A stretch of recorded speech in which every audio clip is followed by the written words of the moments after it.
అమ్మ కోరిక. గుంటూరు జిల్లాలోని చిన్న గ్రామంలో చంద్రము 10వ తరగతి చదువుతున్నాడు. అతని తల్లిదండ్రులు సీతమ్మ, వెంకటేశులు.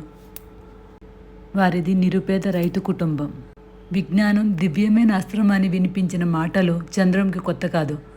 కానీ రోజు ఉదయాన్నే 5 గంటలకు లేచి తండ్రితో పొలానికి వెళ్ళి తిరిగి వచ్చి పాఠశాలకు వెళ్ళడం అతడి నిత్యకృత్యము. ఒకరోజు రాత్రి మామిడి పండు తింటూ చంద్రం అమ్మతో అన్నాడు, అమ్మా, నాకు డాక్టర్ కావాలని ఉంది. సీతమ్మ కళ్ళల్లో నీళ్లు.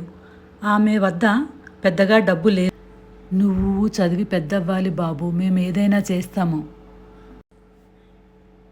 ఇలా ప్రతిరోజు రాత్రి అతను పడుకునే ముందు తల్లి తల నిమురుస్తూ అంటుంది, బాబు, మా ఆశలన్నీ నువ్వు చదవడం మాకు బ్రతుకు మార్గం అని.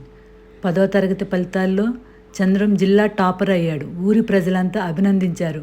కానీ అసలైన ఆనందం తల్లి కన్నీటిలో, తండ్రి మౌన చిరునవ్వులో కనిపించింది.